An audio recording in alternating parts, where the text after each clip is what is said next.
go to German. Okay, Peter? PeterBodoTennis.com.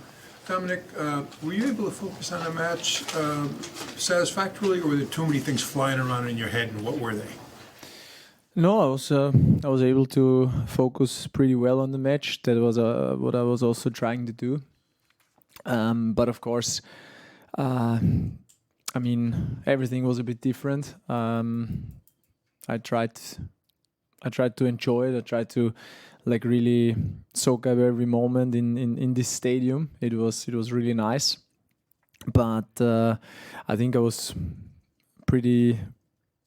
able to focus on the match, and but of course, obviously, I'm not having that level anymore. What is required to really go head to head with players like Ben. This I also knew before, so of course I tried to enjoy as much as possible. But still, I was focusing on the match pretty good. Hi Dominic, Dominic Thiem from The Guardian. There's some players who, like when they're approaching the end of their careers, they're approaching it with fear, I guess, and not necessarily happy about it. That was Murray this year, for example. With you, it seems like you've kind of been able to accept it and almost embrace, and then, as you said, enjoy these final months. I'm curious how you were able to come to that position, if that makes sense. Yeah, I'm happy. You know, it's like I was struggling enough, like the last years, especially since I didn't I was not able to come back to my level. But once I took the decision this year in March, from this moment on, I was happy about it, and obviously I was also able to kind of prepare already this new chapter, what is coming soon. And honestly, like I always, I loved playing on tour, and I was very passionate about it. But I honestly also always really enjoyed to be home and to have, as much as it was possible, like kind of a normal life at home. And that's why I always, I really look forward to this one now, that the normal life is now coming, and that's why I think it's not that difficult for me, and that's why I'm really also happy with my decision. Okay. Howard, Matt, Bill. Howard. I don't. First of all, I just wanted to check, is this your last match, or are there other events this season you plan to play? And then I also just wanted to ask, what do you think you'll miss the most about being on tour? There is going to be actually like 2 more events. The one UTS in Frankfurt, and then Vienna, of course. So some matches at the UTS, and then the last ATP tournament in Vienna. And I think the thing I will miss the most is like this feeling after winning a great match. It's not really comparable to anything else. Like you don't really get this feeling in in my case, in life outside of tennis, because it's like a real high. It's like being on drugs a little bit, I guess. And I know that probably this feeling is not coming back again. So this is for sure also the one I'm gonna miss the most. Okay. Matt. Hi, Tommy. Congratulations. When you think about it, was it more physical injuries that prevented you getting back to your level, or psychologically? It's pretty difficult, I know, as well, to get back. What was it more for you? Was it a combination of both? Yeah, it always comes together. But I think that, or I have the feeling that once I got back in a very good mental state, the injury happened, and then it was, or the feeling, especially on the forehand, never came back like it was before. And of course, due to that, I was struggling also mentally a lot, because it was very difficult to accept.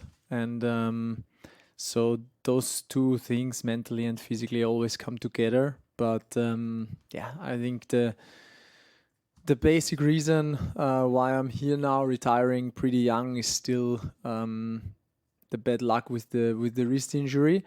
But again, like, I'm really happy with the career I had before, and I never expected that it's gonna be that successful.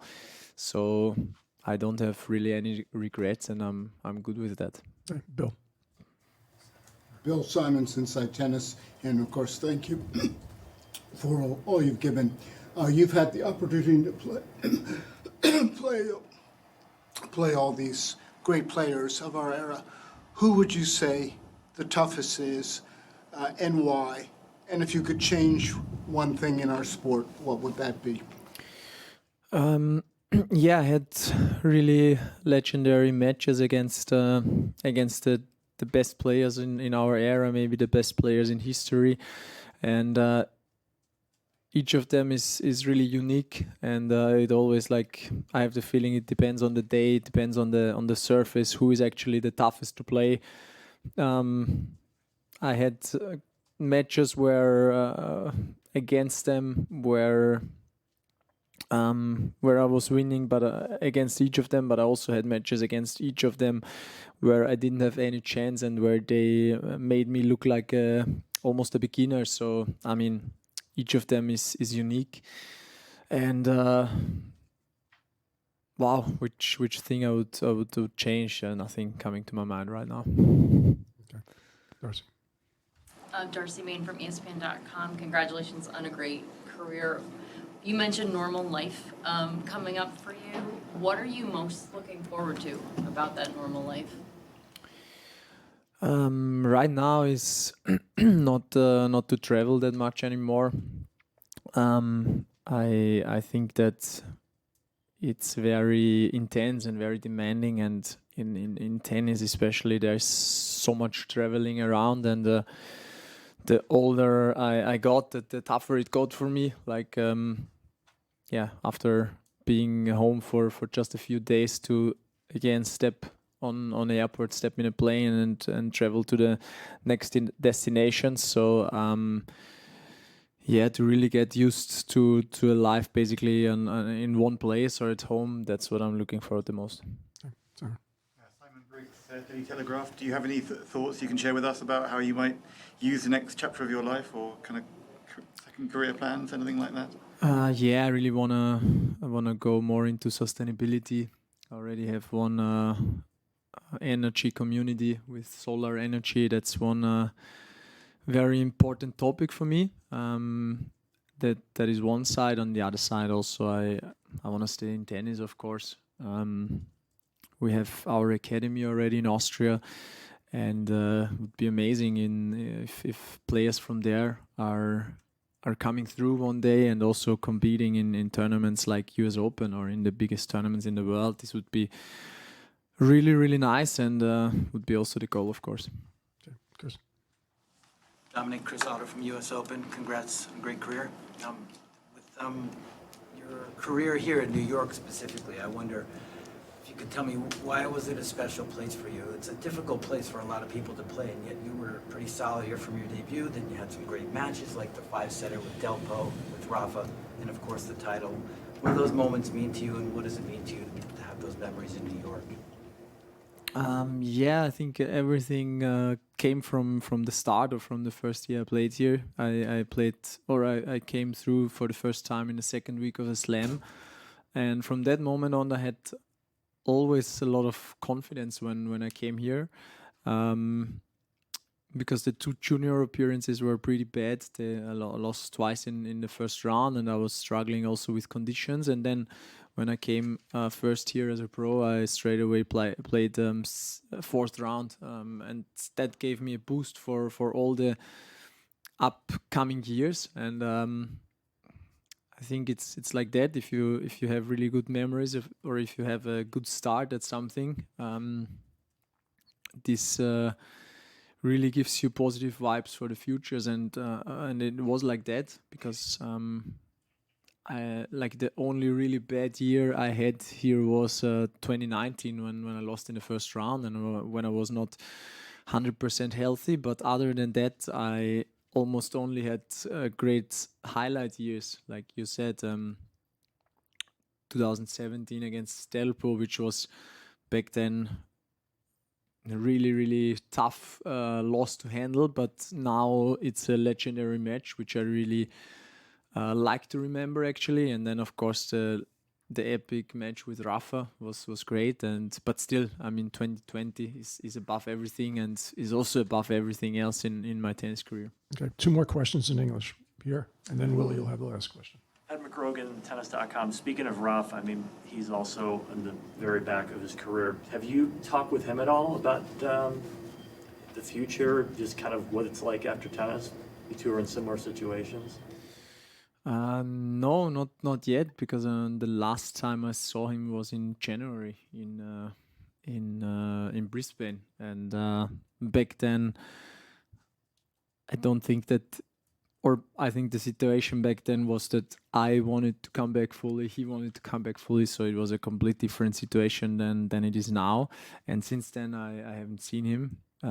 I was in Mallorca in his academy in March for a practice week, but he was I think in Indian Wells or something, so I haven't seen him for quite a while. Okay. Last question to English, Willie. Willie Weinbaum from ESPN. What do you make of having beaten Novak 5 times, and what are your thoughts about the significance of that in your career? Well, now it's amazing memories, but back then it was really important to me to know back then that when I step on court against Novak or against the other best players that I'm able to win, and not only a one-hit wonder, but quite a lot of times. And of course, when you face them, it's always in a quite deep stage of the tournament. So each victories or all victories against them were in really important stages of a tournament, so they are all special. I mean, it always meant that I go into semis or finals of a Grand Slam or ATP finals or Masters 1000 tournaments. So yeah, every victory against them was very nice and special. Okay, that concludes English. German.